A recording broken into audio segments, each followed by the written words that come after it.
할렐루야. 예배 자리 나오신 우리 성도님들을 주님의 이름으로 환영합니다. 또한 우리 영상으로 예배 참여하시는 우리 지산 가족 여러분들을 주님의 이름으로 환영합니다. 이 시간 우리 함께 찬양함으로 하나님 앞에 나아가도록 하겠습니다.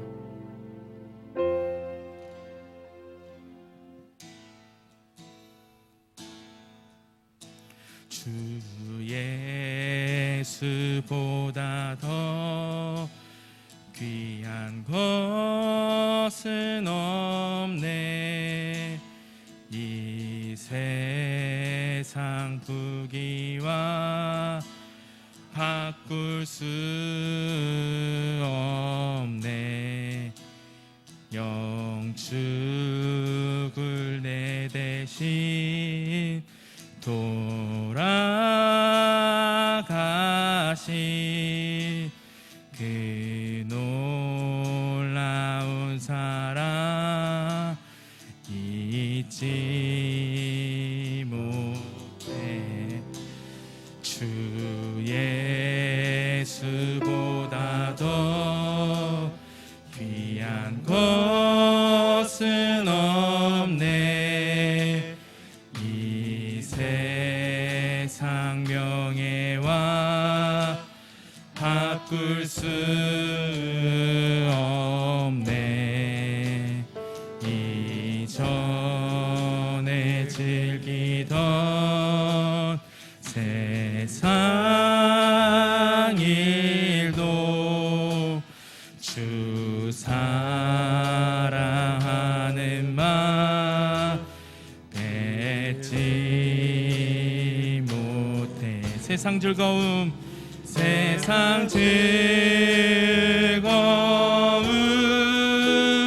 다 버리고 세상 자랑 다 버렸네. 주 예수보다 더 귀한 것은 없네. 예수 밖에는 없네. 한 번 더. 주 예수보다 더. 주 예수보다 귀한 것은 없네. 이 세상 명예와 바꿀 수 없네. 영축을 내 대신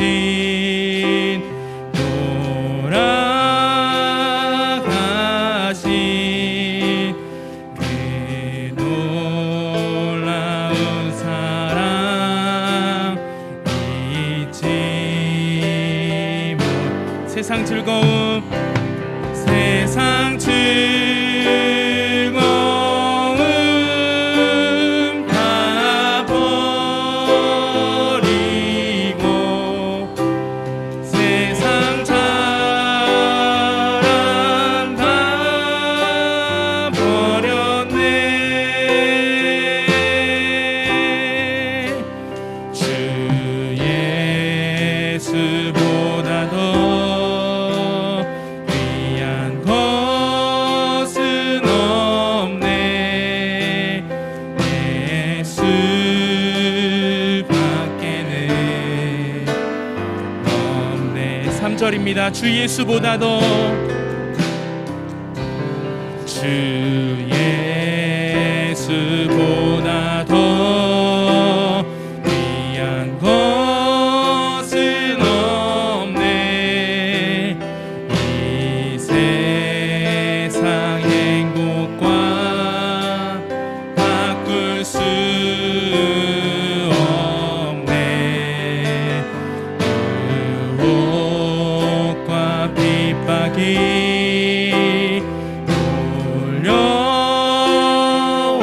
몰려와도 주 섬기는 내 맘 변치 못. 더 주 예수보다 더 주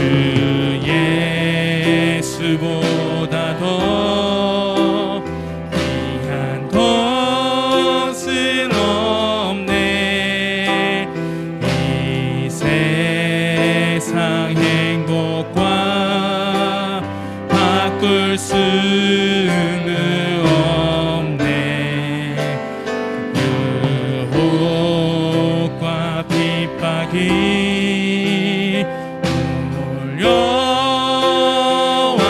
몰려와도 주 섬기는 내 맘 변치 못. 세상 즐거움 세상 즐거움 다 버리고 세상 자랑 다 버렸네. 주 예수보다 더 귀한 것은 없네. 예수밖에는 없네. 세상 즐거움 다 버리고 세상 즐거움 다 버리고 세상 자랑 다 버렸네. 주 예수보다 더 귀한 것은 없네. 예수밖에는 이 시간 우리 함께 한번 기도했으면 좋겠습니다. 하나님, 사순절을 지나고 있는 이 시기 가운데 하나님, 예수님보다 우리에게 귀한 것이 없습니다. 하나님, 우리의 심령 가운데 예수님보다 더 귀한 것이 없습니다. 이 고백이 이 시간 우리의 예배의 고백이고 우리의 찬양의 고백이었으면 좋겠습니다. 이러한 고백을 가지고 우리 함께 기도함으로 나아갑니다. 기도하겠습니다. 주님, 하나님, 오늘 이 찬양의 고백, 하나님 주님, 주 예수님보다 우리에게 귀한 것이 없습니다. 세상의 부귀, 세상의 명예, 세상의 행복, 하나님 우리 가운데 있는 그 어떤 것도 예수님보다 귀한 것이 없습니다. 하나님, 우리가 이런 것들을 사모하며 살았다면 주님 용서하여 주시고 이 시간 우리의 세상의 즐거움 다 버리고 예수님 앞으로 겸손한 마음 가지고 나아갑니다. 성령 우리 심령 가운데 임재하여 주시고 하나님 우리를 깨끗게 하여 주시옵소서. 하나님, 우리의 고백이 이 고백이 우리의 고백이 되기를 소망합니다. 주 예수님보다 더 귀한 것이 우리에게 없습니다. 주 예수님이 우리 마음 가운데 가장 귀한 것입니다. 우리의 고백 가운데 하나님 성령님 임재하여 주시옵소서. 하나님 붙잡아 주시옵소서. 하나님 감사합니다. 하나님, 이 고백이 우리의 고백임을 소망하며 우리의 찬양 가운데 임재하실 주님을 또한 기대하며 감사드리며 예수님의 이름으로 기도합니다.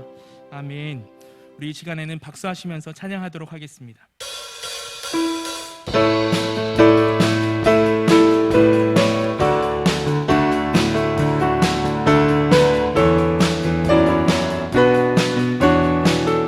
주 하나님, 주 하나님, 독생자 예수 날 위하여 오시었네. 내 모든 죄 사하시고 죽음에서 부활하신 나의 구세주, 살아계신 주, 살아계신 주,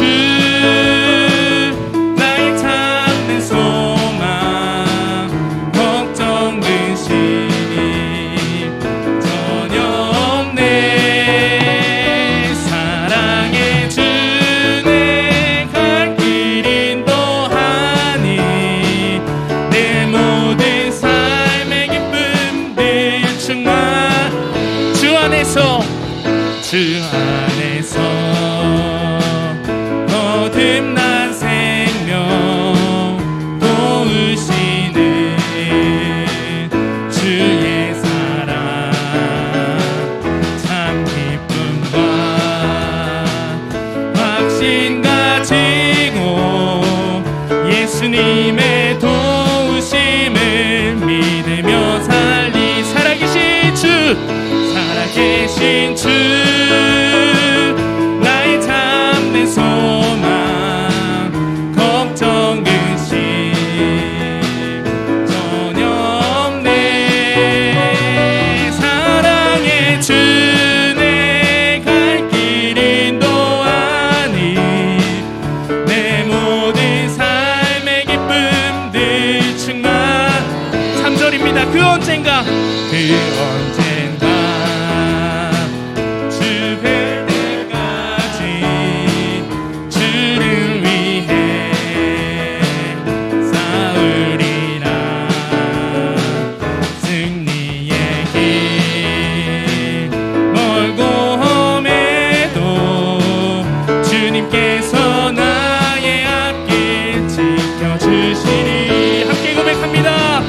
살아계신 주 나의 참된 소망 걱정 의심 전혀 없네 아멘 사랑의 주 내 갈 길 인도하니 내 모든 삶의 기쁨 늘 충만 죄에서 자유를 얻게 함은 죄에서 자유를 얻게 함은 보혈의 능력 주의 보혈 시험을 이기는 승리되니 참 놀라운 능력이로 주의 보혈 능력이 또다 주의 피 믿으오 주의 보혈 그 어린 양 매우 귀중한 피로 육체의 정욕을 이기림은 보혈의 능력 주의 보혈 정결한 마음을 얻게 하니 참 놀라운 능력이로 주의 보혈 능력이 또다 주의 피 믿으오 주의 보혈 그 어린 양의 매우 귀중한 피로 눈보다 더 희게 맑히는 것 보혈의 능력 주의 보혈 부정한 모든 것 밝히시니 참 놀라운 능력이로다 아멘 주의 보혈 능력이 또다 주의 피 믿으오 주의 보혈 그 어린 양의 매우 귀중한 피로다 구주의 복음을 전할 때모 보혈의 능력 주의 보혈 날마다 나에게 찬송 주니 참 놀라운 능력이로다 주의 보혈 능력이 또다 주의 피 믿으오 주의 보혈 그 어린 양의 매우 귀 한 번 더 고백합니다. 주의 보혈 능력이 또다 주의 피 믿으오 주의 보혈 그 어린 양의 매우 귀중한 피로다 주의 보혈 능력이 또다 주의 피 믿으오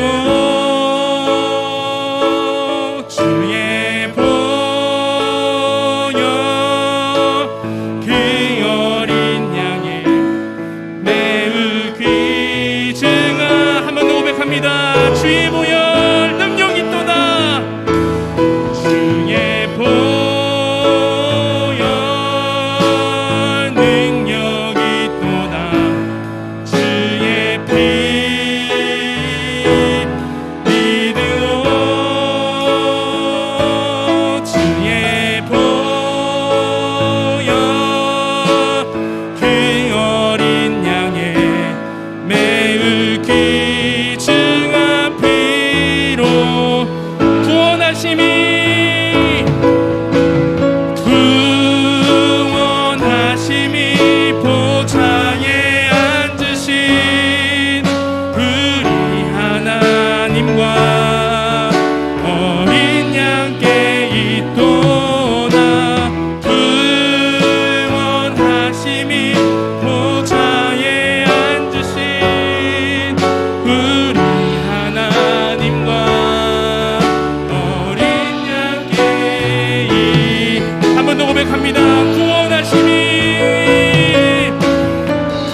있도다. 구원하심이 보좌에 앉으신 우리 하나님과 어린 양에 있도다. 이 시간 우리 함께 기도 제목을 합심하여 읽은 후에 기도함으로 예배로 나아갑니다. 먼저 예배를 위한 기도입니다. 온 마음과 정성을 다하여 주님께 나아갈 때에 상하고 병든 몸과 영혼이 회복되게 하시며 억눌리고 묶임받은 것에서 자유함을 얻는 예배가 되게 하셔서 하나님께는 영광이요 우리에게는 은혜의 자리가 되게 하옵소서.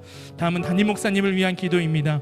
성령 충만함과 말씀의 기름 부음을 부어주시고 영육의 강건함으로 함께 하셔서 많은 사역 가운데 풍성한 열매를 맺게 하시며 가정 가운데 평안으로 함께 하옵소서. 교회를 위한 기도입니다. 예수 그리스도의 보혈을 의지함으로 성령의 충만한 능력을 받아 모이기를 힘쓰며 흩어지면 전도하여 하나님이 맡기신 사명을 감당하는 귀한 지산교회가 되게 하옵소서. 시간 우리 함께 주님의 이름 한번 부르짖고 기도함으로 예배로 나아가겠습니다. 기도합니다. 주여, 주님 하나님의 자리가 하나님의 있는 자리가 되게 하기를 소망합니다.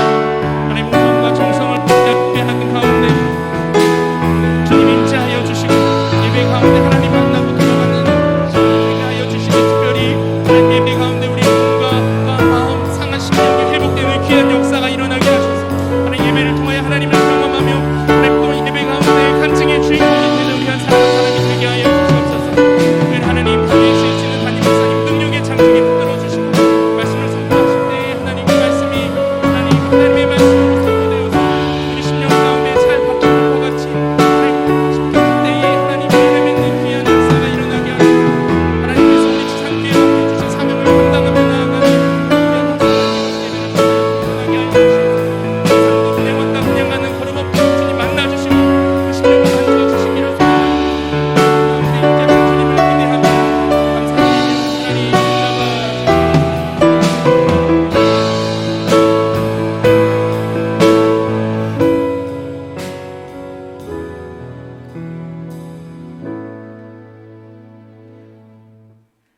사랑의 주님 감사합니다. 오늘 이 시간 이렇게 수요 예배 은혜의 자리로 인도하시고 주님께 찬양과 기도로 영광 올리게 하심을 감사드립니다.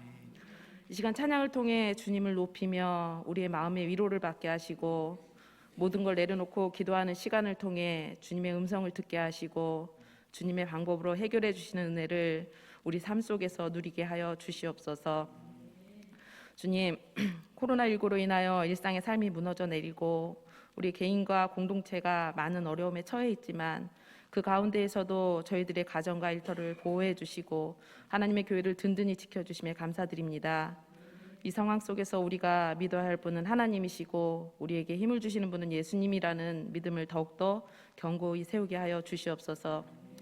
주님, 주님의 성전에서의 은혜로운 이 예배를 위하여 날마다 기도하며 방역으로 힘쓰시는 교육자님들의 헌신이 헛된 수고가 되지 않도록 주님이 이 땅에 역사하시어 코로나19의 두려움을 물리쳐 주시고 그동안 다양한 상황과 문제들로 인해 예배의 자리에 모이지 못했던 성도들이 예배의 자리를 이전보다 더욱 사모하게 하시고 이 자리에 다 함께 모여 뜨겁게 찬양하고 기도할 수 있도록 은혜를 베풀어 주시옵소서. 이 시간 말씀을 준비하시고 전하시는 목사님께도 성령의 기름 부으심으로 함께하사 귀한 말씀 전하시는 순간순간마다 저희 성도들에게 깊은 은혜의 시간이 되게 하여 주시옵소서. 이 모든 말씀 사랑이 많으신 예수님의 이름으로 기도드립니다. 아멘.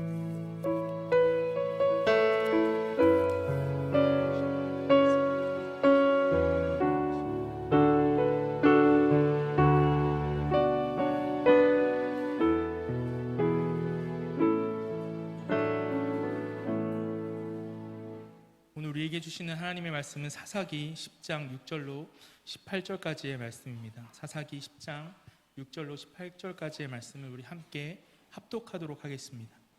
제가 가진 성경 구약 성경 380면에 있습니다. 사사기 10장 6절로 18절까지의 말씀을 우리 다 같이 한 목소리로 함께 읽도록 하겠습니다. 다 찾으신 줄 알고 읽도록 하겠습니다. 이스라엘 자손이 다시 여호와의 목전에 악을 행하여 바알들과 아스타롯과 아람의 신들과 시돈의 신들과 모압의 신들과 암몬 자손의 신들과 블레셋 사람들의 신들을 섬기고 여호와를 버리고 그를 섬기지 아니하므로 여호와께서 이스라엘에게 진노하사 블레셋 사람들의 손과 암몬 자손의 손에 그들을 파심해 그 해에 그들이 요단강 저쪽 길라앗에 있는 아모리 족속의 땅에 있는 모든 이스라엘 자손을 쳤으며 18해 동안 억압하였더라.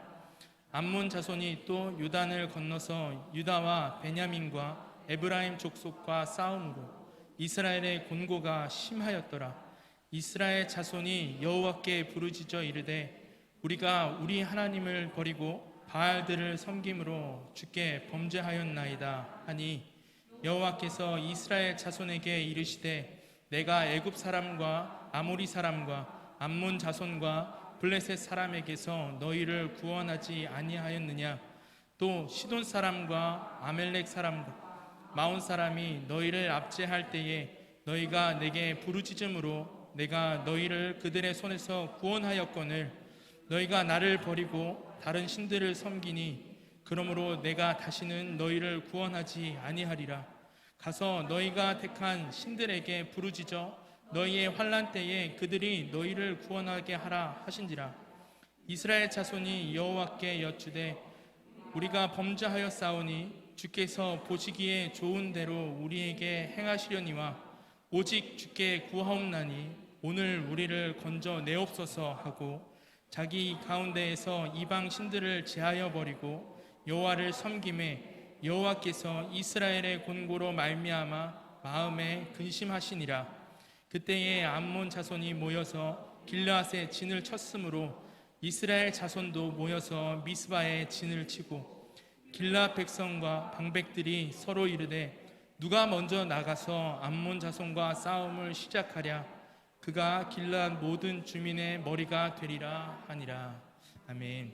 이 시간 우리 양육 6구역 가족들 나오셔서 특송으로 하나님 앞에 영광 올려드리겠습니다.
양육 6구역에 우리 김진옥 집사님, 오정혜 집사님, 또 우리 김정현 목사님 찬양해 주셨습니다. 축복하는 박수 하겠습니다.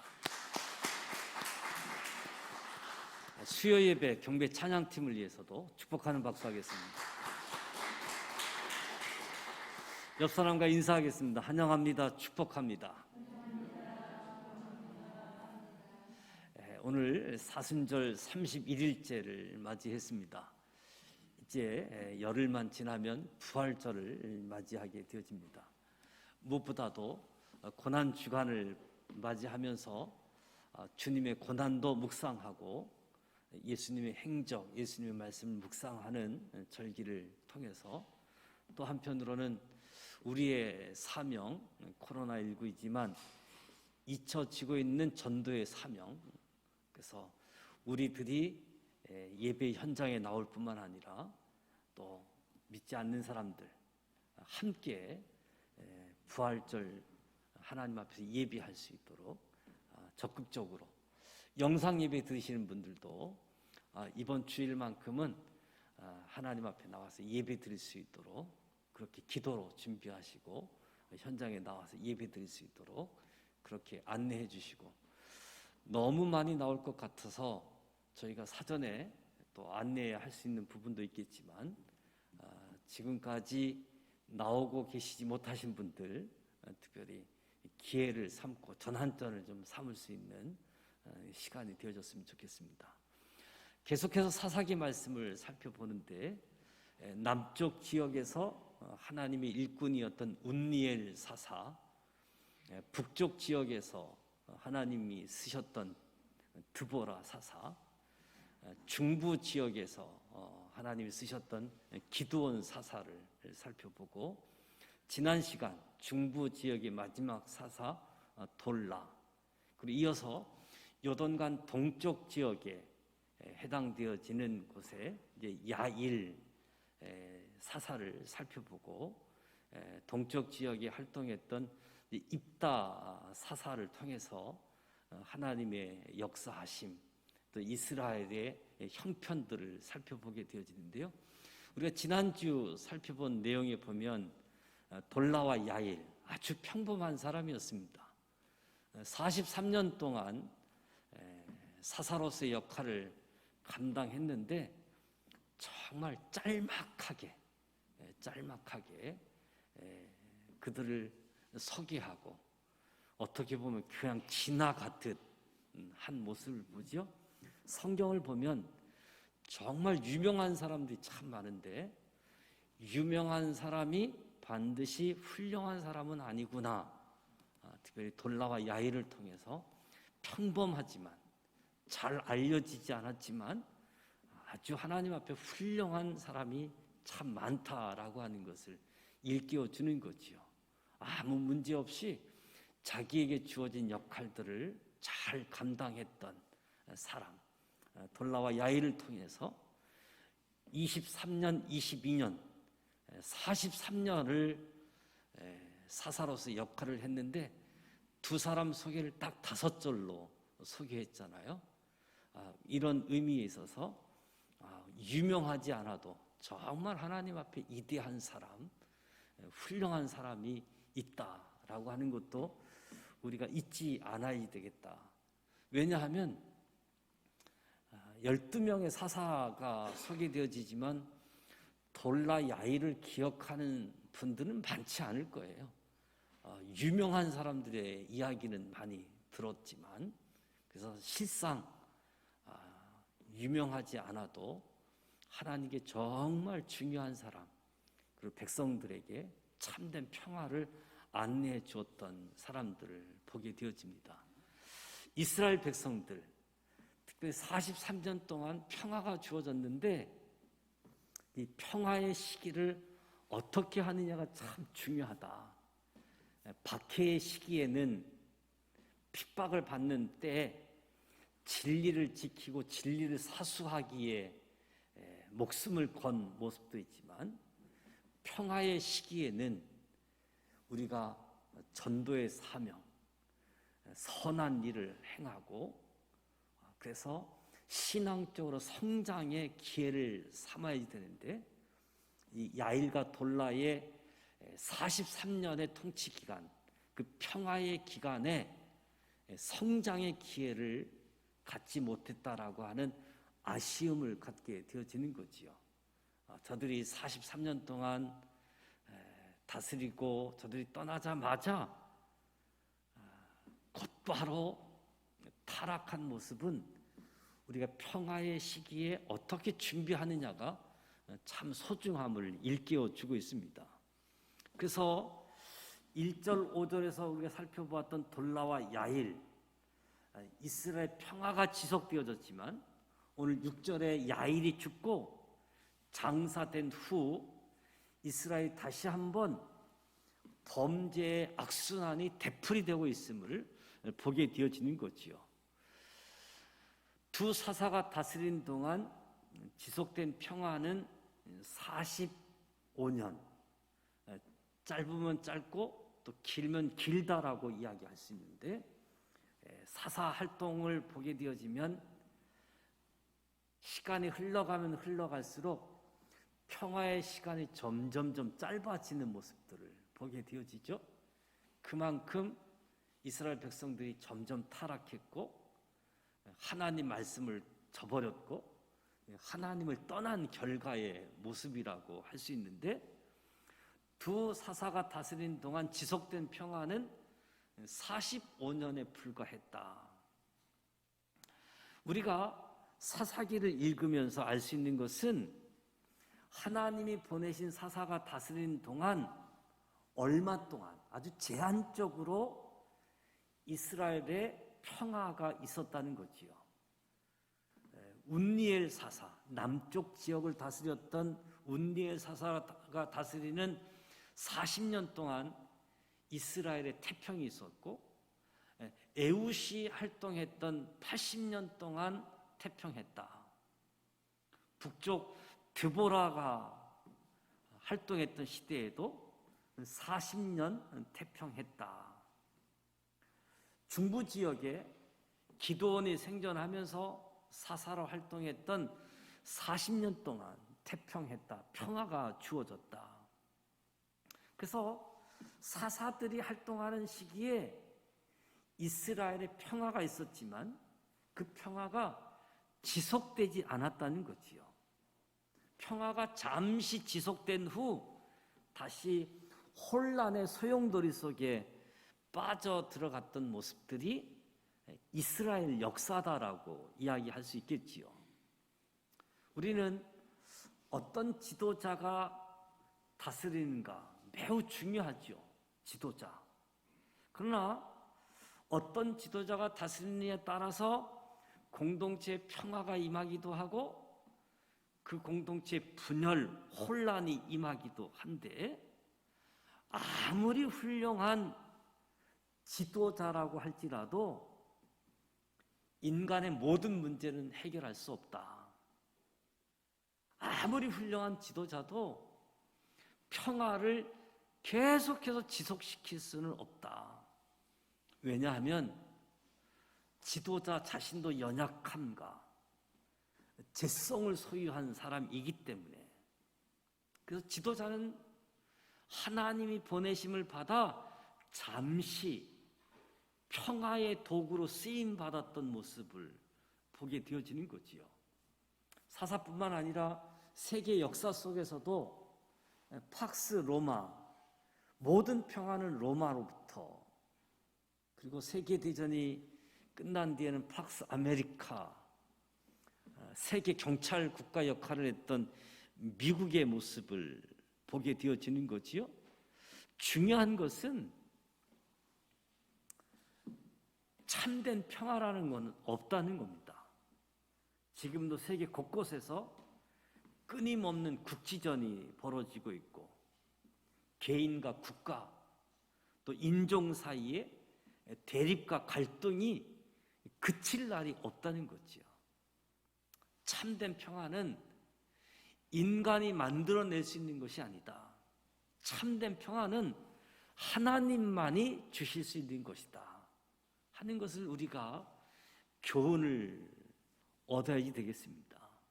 그래서 진정 평화의 왕이신 예수 그리스도를 향한 간절한 소망을 갖게 되어지는 거지요. 예수님이 왕이 되어 그 나라와 백성을 다스릴 때 혼란과 분열은 사라지고 진정한 평화가 임하게 될 것이기 때문에 오늘의 한 지도자를 통해서 잠시 평화가 이루어지고 또 분열, 혼란이 반복되어지는 상황 속에서 진정 예수 그리스도를 소망하게 되어지는 거지요. 단지 우리는 연약한 지도자들을 이해하고 그 연약한 지도자들을 도와야 되는 겁니다. 하나님이 우리 위에 세우신 권세이기 때문에 지도자가 연약할지라도 그것을 이해하고 도와야 된다. 동시에 인간 지도자에 의해서는 이 평화가 한계가 있다. 잠시뿐이다라고 하는 것을 인정하고 하나님의 통치가 나에게 그리고 나의 가정에게 우리 교회 공동체에 그리고 내가 살고 있는 이 도시 대한민국 전 세계에 하나님의 통치가 임할 수 있도록 기도하고 소망해야지 된다. 평화는 인간이 만들어낼 수 있는 것이 아니고 하나님이 주시는 것임을 우리가 보게 되어집니다. 6절 말씀을 보게 되어지면 이스라엘 자손이 숭배한 신들을 소개하고 있잖아요. 가나안 땅의 주신인 바알, 그의 아내로 여겨지는 아스다롯, 바알과 아스다롯을 비롯해서 많은 신들을 소개하고 있습니다.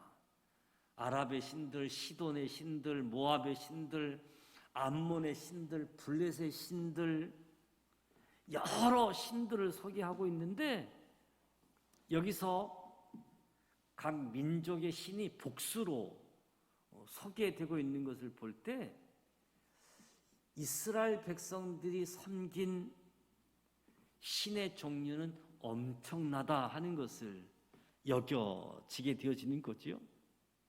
그러니까 세상에는 신로 불리우는 우상들이 헤아릴 수 없이 많다는 겁니다.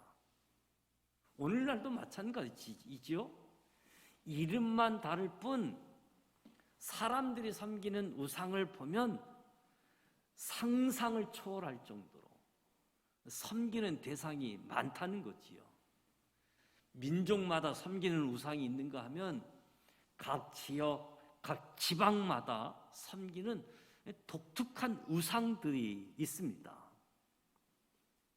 그리고 이런 우상들 외에도 사람들이 신처럼 여기는 재물, 권력, 학벌, 명예, 자식, 우상처럼 여기고 섬기고 있는 모습을 보게 되어지는 거지요. 그런데 이처럼 사람들이 섬기는 우상들이 이렇게 많다라고 하는 것을 생각해 보면 거꾸로 이 우상들 중에 진짜 신이 없다는 거예요. 정말 이 신들 중에 그럴듯한 신이 있으면 다른 것은 다 사라지고 한 군데로 초점이 맞추어질 터인데 수많은 대상, 우상들이 있다라고 하는 것은 정말 저들 섬김의 대상 중에 참 신이 없다라고 하는 것을 거꾸로 증명해 주는 모습이다. 그래서 저와 여러분은 세상의 우상들이 무가치하고 허무한 존재인 것을 깨달아야 됩니다. 그렇지 않으면 우상 숭배 유혹에 빠져나올 수가 없는 거예요. 우리는 세상의 우상들이 무가치하고 허무한 존재일 뿐만 아니라 오직 하나님만을 섬기고 하나님 말씀에 청종하는 삶을 살아야 된다. 그렇지 않으면 정말 세상에 너무나 많은 우상들이 있고 그 우상들을 섬기는 다양한 모습을 보게 되어지는데 그야말로 진짜 신이 없다라고 하는 것을 보여주는 거지요.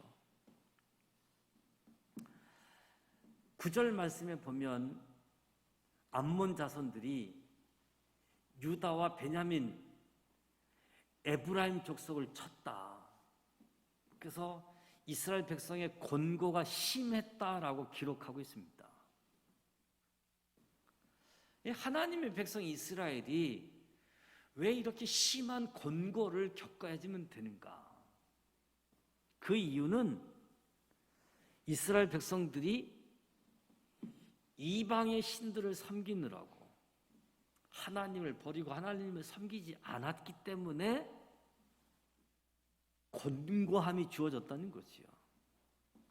이것은 굉장한 중요한 교훈을 허락해 주는데 제약된 인간은 하나님을 저버리고 다른 것을 섬기면서 행복을 찾으려고 시도했지만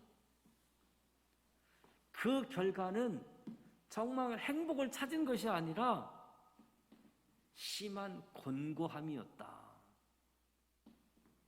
인생은 하나님 안에 거할 때만이 생명, 축복을 누릴 수 있다. 그렇게 하나님이 창조하셨거든요. 인간들이 사는 세상이 아주 곤고함이 가득한 실낙원의 세상이 된 것, 낙원이 아니라 낙원을 잃어버린 실낙원이 된 것은 바로 창조주 하나님을 버렸기 때문이다. 그래서 하나님은 자신을 떠난 그래서 아주 곤고함이 가득한 세상에 예수 그리스도를 보내주심으로 예수 안에서 잃어버린 낙원을 회복할 수 있도록 하신 거지요. 예수 그리스도를 믿는 믿음 안에서 하나님을 섬기고 살아가는 사람들 잃어버렸던 낙원을 되찾게 되어지는 그래서 소망 가운데 기쁨을 누리고 살아가게 되어지는 거지요. 물론 오늘 저와 여러분도 낙원을 잃어버린 세상에서 하나님께 부름받아 하나님의 백성이 되어졌고 하나님을 섬기고 살게 되어졌는데 저와 여러분은 이것이 얼마나 축복된 것인지 잊어서는 안 되고 이것이 얼마나 큰 축복인지 기억할 뿐만 아니라 이것이 얼마나 큰 축복인지 다른 사람들에게 드러내야지 된다. 낙원을 잃어버린 세상에서 하나님께 부름받고 하나님의 택한 백성이 되어지고 하나님을 섬기고 산다. 이것이 무엇보다도 복이다. 그래서 언제나 믿음의 사람들은 믿음으로 감사로 살아가야지 된다. 그리고 저와 여러분이 살아가면서 곤고함이 주어질 때에 가장 먼저 내가 하나님을 섬기는 자리에서 떠나지 않았는지 내 신앙을 점검하고 속히 하나님을 섬기는 자리로 돌아와야지 된다는 거지요. 곤고함, 하나님을 떠났기 때문에 곤고함을 발견한 즉시 신앙의 자리로 돌아와야지 된다. 또 하나 우리가 7절 말씀을 통해서 기억해야지 될 것은 하나님께서 이스라엘에게 진노하사 블레셋 사람들의 손과 암몬 자손의 손에 파셨다라고 이야기하고 있습니다. 그러니까 블레셋과 암몬을 이스라엘을 징계하는 수단으로 삼으셨다는 거지요. 비록 외양상으로는 블레셋과 암몬이 이스라엘에 대한 직접적인 박해 세력이지만 이 세력 배후에 그것을 통치하고 부르시는 분이 계시는데 하나님이시라는 겁니다. 그래서 결국 핍박의 세력도 가만히 생각해 보면 하나님의 도구일 뿐이라는 겁니다. 그렇다라고 한다면 이런 상황을 맞이하게 되어질 때 우리 성도들은 어떻게 해야 하는가? 그저 두려워하고 좌절하고 낙심해야지 되는가? 아니면 타협하는 삶을 살아야지 되는가? 우리가 나를 핍박하는 세력만을 바라보게 되어지면 두려움에 좌절하든지 악한 세력과 타협하게 되어지는 거지요. 나를 박해하는 사람들만 바라보게 되어지면. 그러나 믿음의 사람인 저와 여러분이 기억할 것은 우리보다 강한 핍박의 세력도 결국에는 하나님의 주권 아래 있다. 이것을 기억해야지 됩니다. 그래서 이 세상의 어떤 권세도 하나님이 허용하는 범위를 넘어서서 우리를 해하거나 망하게 할 수 없다는 겁니다. 저들도 하나님의 통제 아래 있다는 거지요. 단지 하나님이 허용하신 뜻 안에서 잠시 도구로 사용되어질 뿐이다. 블레셋과 암몬이 이스라엘보다 더 강한 세력으로 이스라엘 백성들을 괴롭히고 있지만 하나님께서 그들의 손에 이스라엘을 팔지 않으셨다라고 한다면 그들 스스로 이스라엘을 괴롭힐 수 없다는 겁니다. 그래서 저와 여러분도 삶의 자리에서 핍박을 당하거나 박해가 주어지게 되어지면 그 자체를 두려워하지 말라. 그 세력까지도 통제하시는 하나님의 주권을 두려워해야지 된다는 거지요. 그래서 무엇보다도 박해자도 하나님의 주권 아래 있음을 기억해야지 됩니다. 그래서 블레셋과 암몬의 손에 징계를 받게 되어지니까 이스라엘 백성들이 곤고함으로 하나님께 부르짖잖아요. 10절에서 14절을 보면 하나님께 부르짖게 되어지는데 하나님이 어떻게 반응하시느냐? 그들의 배은 망덕을 지적하면서 구원하지 않겠다라고 말씀합니다. 이것은 이스라엘 백성들이 지금 곤고함 속에 하나님을 부르짖기 시작했는데 그 부르짖음에 진실함이 결핍되어 있다는 거예요.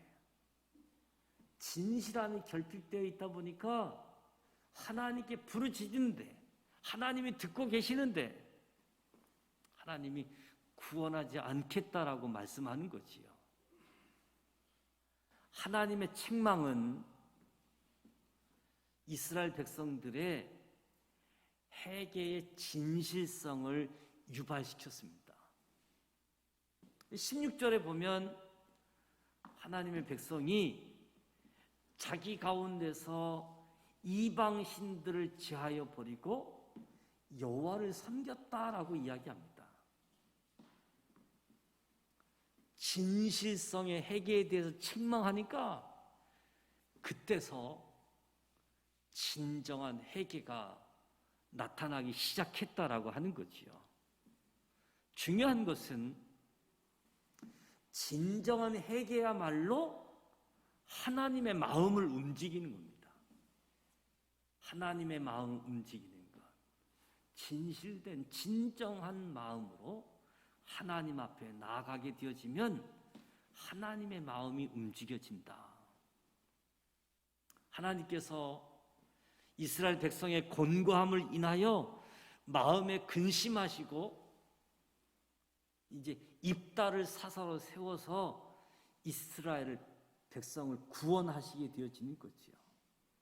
그러니까 하나님의 마음을 움직이는 진정한 회개가 무엇인지 오늘 말씀을 통해서 배울 수 있게 되어지는 거지요. 회개는 단순한 잘못을 고백하고 부르짖는 것에 그치는 것이 아니라 잘못된 것에서 돌이키는 행동의 변화를 수반하는 것이 진정한 회개임을 이야기합니다. 그 회개를 헬라어로 메타노니아라는 단어를 사용하는데 마음의 변화, 그 의미를 가지고 메타노니아라는 단어를 사용합니다. 마음이 변화되어지면 필연적으로 행동의 변화로 이어지기 때문에, 그러니까 행동의 변화까지 이어지는 회개를 이야기하는 거지요. 단순한 마음만 뉘우치는 것이 진정한 회개가 아니라 행동까지 수반한 마음의 변화가 하나님이 받으시는 진정한 회개임을 가르쳐 주고 있습니다.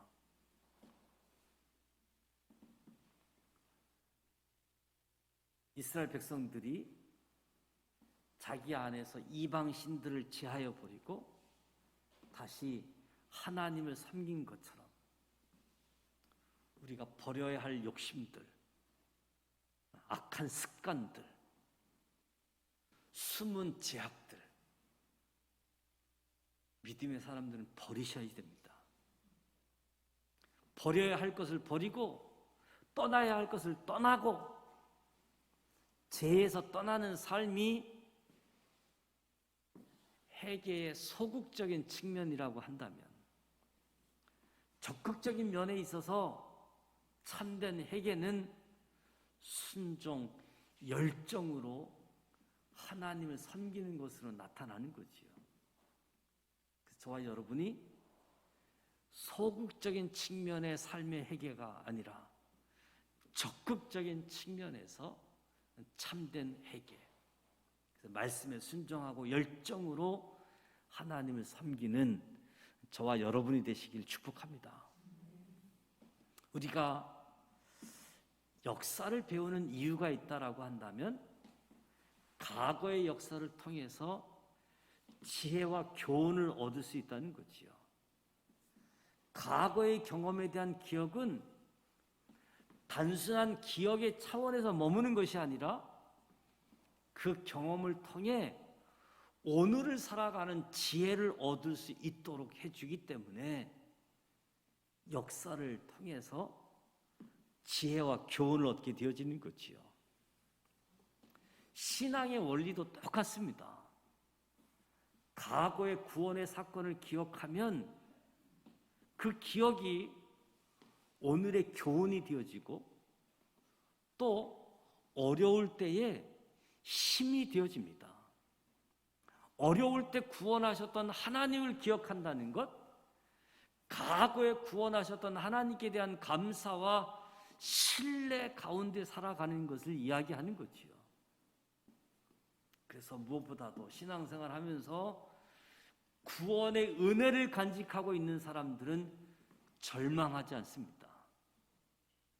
구원의 은혜를 간직하고 있는 사람들은 죄의 유혹이 있을 때도 쉽사리 넘어가지 않는 것이요. 구원의 은혜를 경험했기에 그 하나님을 신뢰하는 사람들이 되기 때문에. 그런데 은혜를 받고도 받은 은혜를 망각하는 죄만큼 심각한 것도 없다.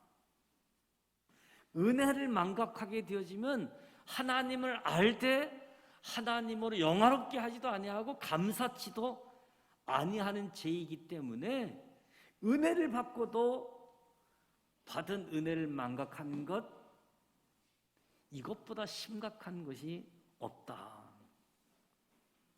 그래서 무엇보다도 오늘 말씀을 통해서 저와 여러분은 구원의 경험을 기억하시기 바랍니다. 그 경험을 통해서 배우는 지혜로운 사람이 되어야 됩니다. 크고 작은 모든 환난에서 나를 도우시고 나를 건져주신 하나님의 은혜를 기억하며 감사하는 성도들로 살아가는 거지요. 오늘 말씀은 하나님 외에 다른 것은 우리를 구원해 줄 수 없음을 이야기합니다. 부르짖는 이스라엘 백성을 향해서 가서 너희가 택한 신들에게 부르짖어서 너희 환난의 때에 너희를 구원해 달라고, 너희들에게 믿는 신에게 가서 부르짖으라고, 구원시켜 달라고.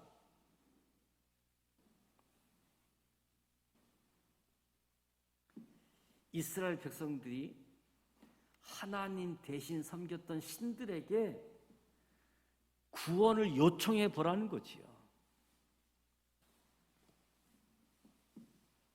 하나님이 이렇게 비난하는 것은 그 우상들이 이스라엘을 구원해 줄 수 없다는 것을 말씀해 주는 거지요.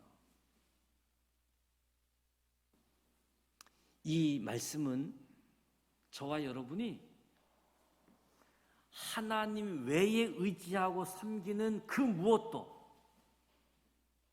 정말 환난의 때에, 정말 도움이 필요한 때에 우리를 구원할 수 없고 우리를 도와줄 수 없다는 것을 가르쳐 주는 겁니다. 그렇습니다. 하나님 외에 세상에 다른 구원자는 없다. 특히 오늘 우리가 살아가는 현대인의 삶은 돈이 사람의 우상이잖아요. 하나님보다 돈을 더 의지하고 사랑하기가 참 쉽습니다. 돈은 많은 것을 할 수 있는 힘을 제공해 주지요. 사람들이 돈을 사랑하는 것은 돈으로 할 수 있는 것들을 사랑한다라고 할 수 있겠지요. 그러나 돈으로 많은 것을 할 수 있는 것은 사실이지만 정말 위기에 닥쳤을 때에 돈은 나를 구원해 주지 못한다는 겁니다.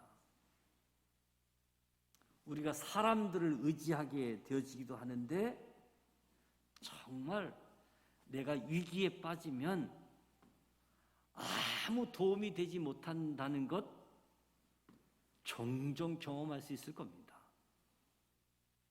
어쩌면 내가 의지했던 것이 오히려 환난의 원인이 되게 되어지는 그런 모습도 우리가 보게 되어지는 거지요.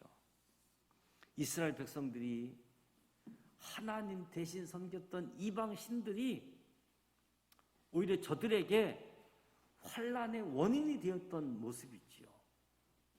절대절명의 이기에 빠졌을 때 사람이든 물질이든 하나님 외에 나를 구원해 줄 것은 아무도 없다는 사실입니다.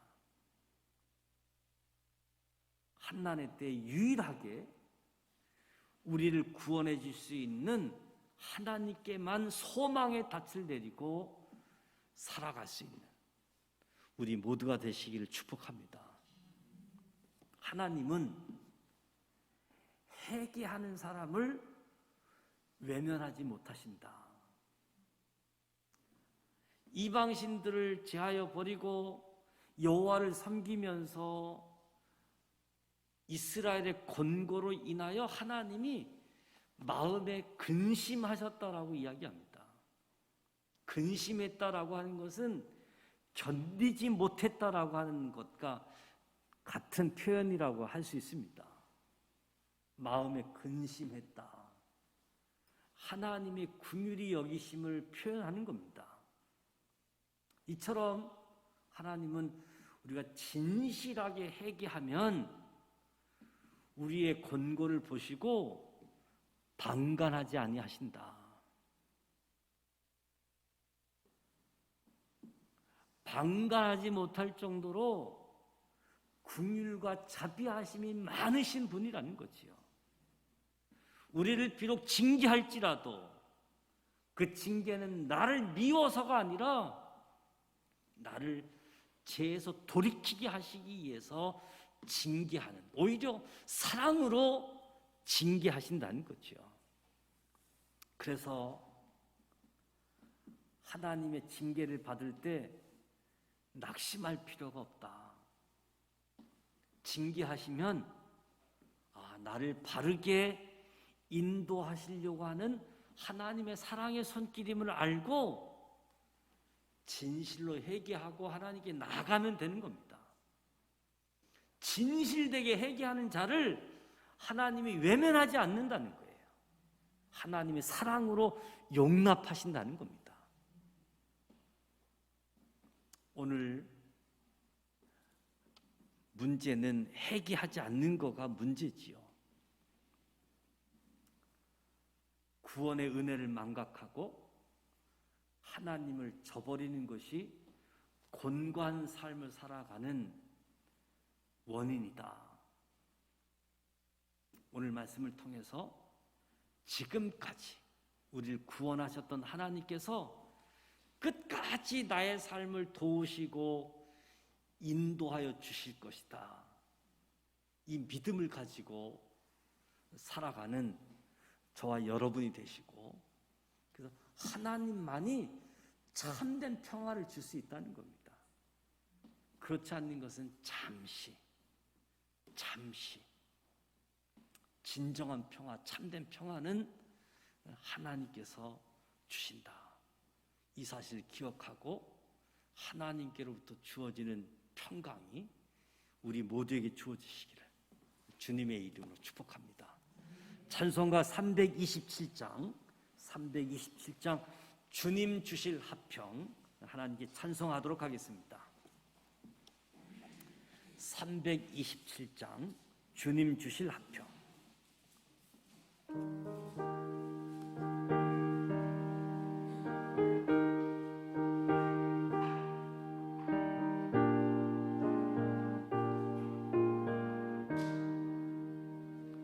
주님 주실 화평 믿음 얻기 위해 너는 정성껏 기도했나. 주의 제단 앞에 모두 바치기 전 받을 주 생각하라. 주의 제단에 산제사 드린 후에 주 내 맘을 주장하니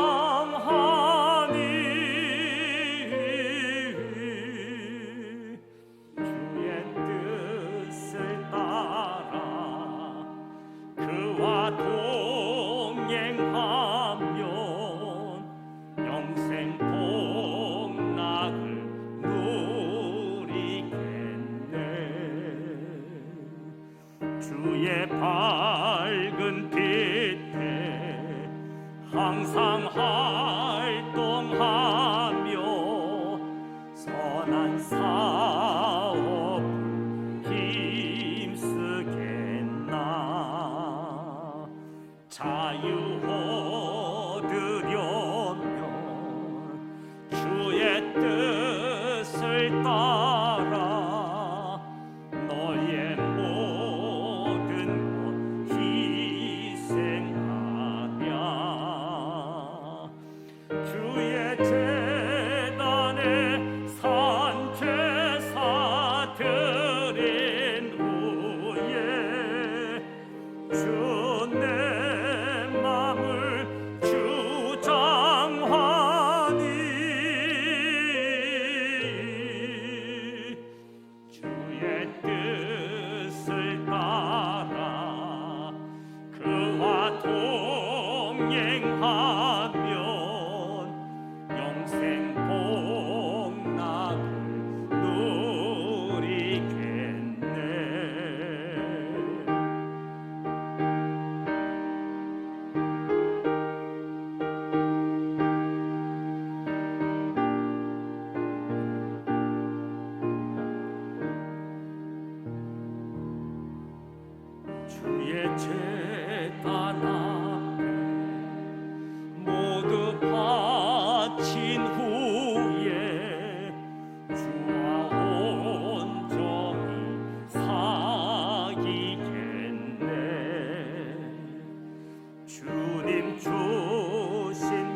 말로다 형용하랴.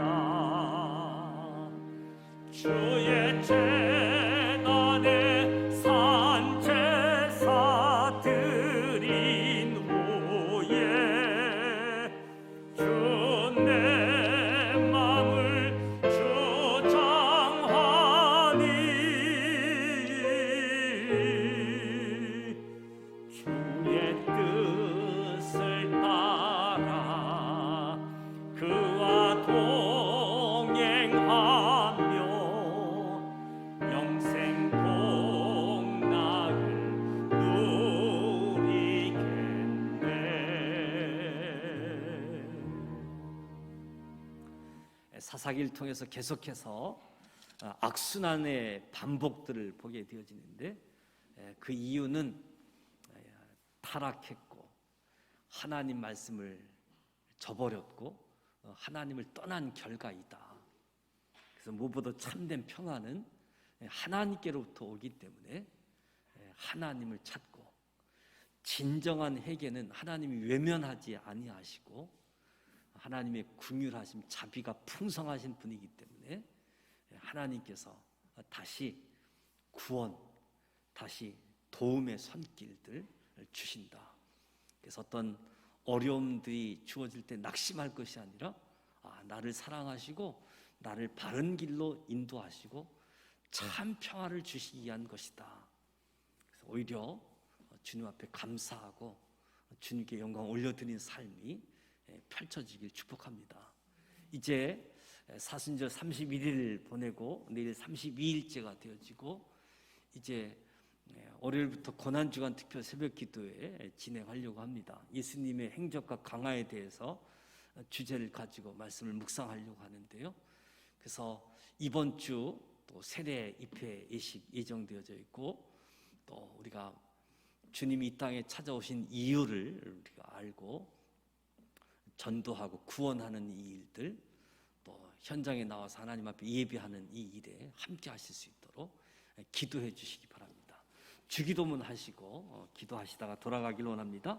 하늘에 계신 우리 아버지, 아버지 이름을 거룩하게 하시며 아버지의 나라가 오게 하시며 아버지의 뜻이 하늘에서와 같이 땅에서도 이루어지게 하소서.